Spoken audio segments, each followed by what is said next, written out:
से इसकी ओरिजिन होती है ये आपका इम्पोर्टेंट है, जो आपकी गंगोत्री हिमपात से होती है, ग्लेशियर और गंगोत्री से ये एक हिमपात के रूप में होती है। बिल्कुल ही छोटी नदी होती है, कह सकते हैं आप बिल्कुल रेस होता है, बिल्कुल एक छोटी सी धारा के रूप में बहती है। और लेकिन जैसे ही गंगा हिमालय से उतर कर आती है और फिर भागीरथी नदी से मिलती है, और भागीरथी नदी से मिलने के बाद ये जाके अलकनंदा से मिलती है, और फिर वहाँ इसका नाम पड़ता है गंगा। गंगा रिवर को अगर हम देखें तो इसका जो एक शेप होता है वो अगर आप डेल्टा जो बनाती है तो आप देखेंगे बिल्कुल ये एक लंबा होता चला जाता है। जैसे ये बिहार के एरिया में पहुँचती है या फिर वेस्ट बंगाल पहुँचती है, इसका जो वॉल्यूम होता है यानी इसका जो पानी होता है इसके अंदर वो बहुत ही ज़्यादा मात्रा में हो जाता है। यानी ये नदी जो होती है अपना विशालकाय रूप धारण कर देती है और फिर जाके ये बंगाल की खाड़ी में गिर जाती है। यानी इसका जो कह सकते हैं कि वाटर का जो पूरा एंड होता है, अपनी लाइफ जो होती है वो गंगोत्री से शुरू होता है और जो इसका खत्म होता है वो आपकी बंगाल की खाड़ी में खत्म हो जाता है। सेकेंड जो इसका इम्पोर्टेंट है वो आप कर सकते हैं कि इसकी जो लंबाई पूरी कितनी है, तो इसका है 2510 किलोमीटर जो है वो गंगा की पूरी आपकी लंबाई हो जाती है, अपने अराउंड आपका हो जाता है।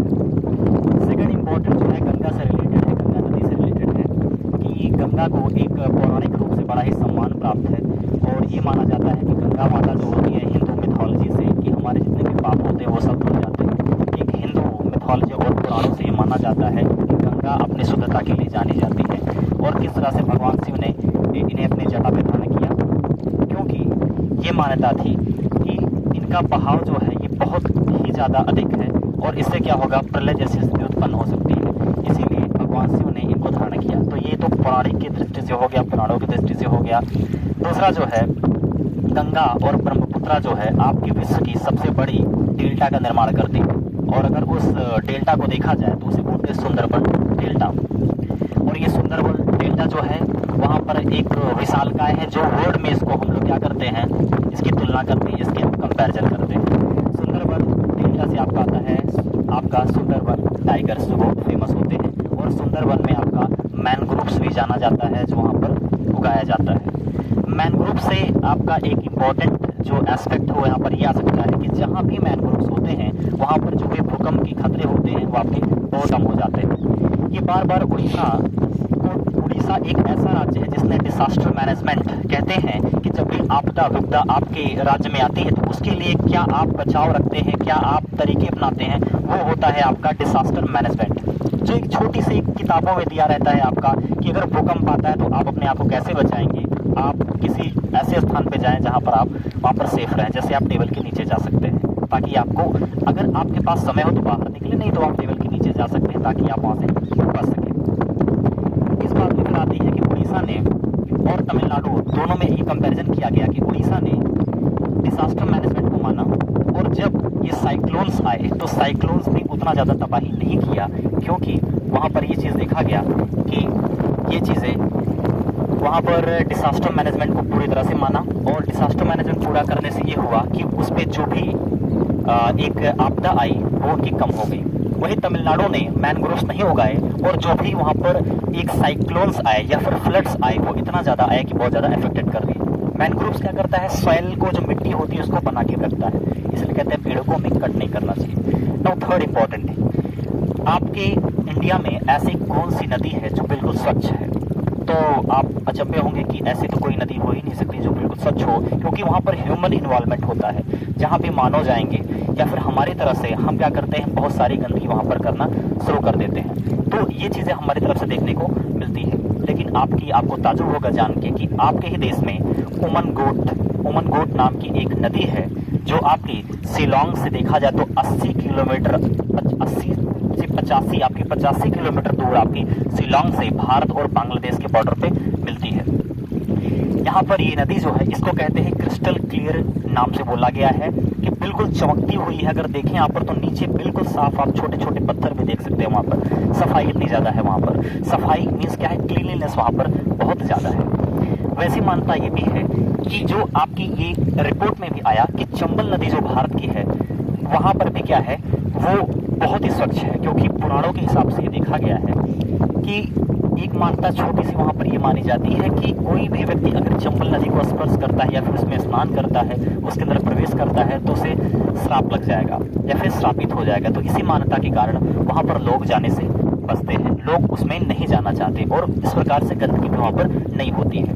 इसलिए चंबल नदी को स्वच्छता मिली है। लेकिन उससे भी स्वच्छ अगर देखा जाए तो वो उमरकोट है। उमरकोट आपका है जो शिलांग के पास आपका है, शिलांग से कम 85 किलोमीटर दूर है आपका।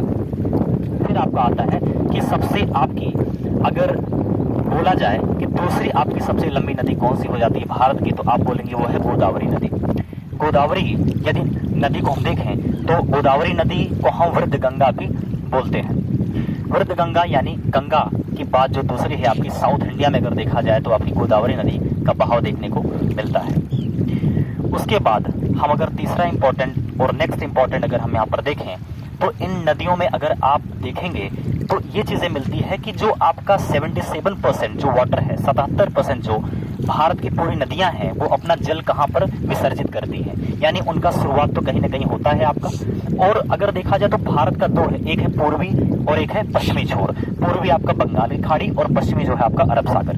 तो उसमें भारत की जितनी भी नदियां उनमें से 77% जो नदियां हैं अपना पानी कहाँ छोड़ती हैं, तो आंसर है आपका बंगाल की खाड़ी। और 23% जो है वो आपके अरब सागर में जाके छोड़ती है। अब सवाल उठता है कितनी नदियों का बहाव जो है वो पूर्व की तरफ है और पश्चिम की तरफ है। तो आपको जब मैंने ये परसेंटेज बताया, प्रतिशत बताया, तो आपको एक आइडिया तो आपको हो गई कि कम से कम 77% जो नदियां हैं वो कहाँ आपके पानी को गिराती हैं, वो आपकी है बंगाल की खाड़ी में। और इन नदियों में तो सिर्फ जो यहाँ पर देखेंगे 3 नदियां आपकी जो हैं जो आपकी क्या करती हैं, पश्चिमी जो आपका अरब सागर है वहां पर पानी को क्या करते हैं, विसर्जित कर देती है। कौन से हैं, नर्मदा है, तापी और साबरमती है। तो ये आपकी नदियां हैं। कौन सी ऐसी नदियां हैं जो अपना जीवन का अंत जो है वो नदी में नहीं, किसी महासागर में नहीं करती हैं, बल्कि वो जमीन पे ही कर देती हैं, लैंड पे ही करते हैं, वहीं पर सूख जाती हैं। तो आपका आंसर है लूनी और बनास नदी।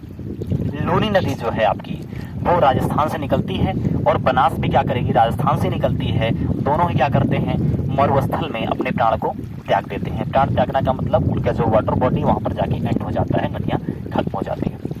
तो इस प्रकार से हमारे नदियों का है जो एक सहयोग है।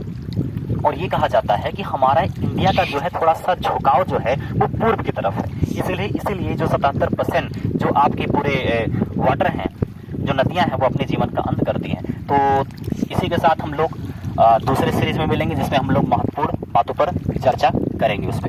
धन्यवाद।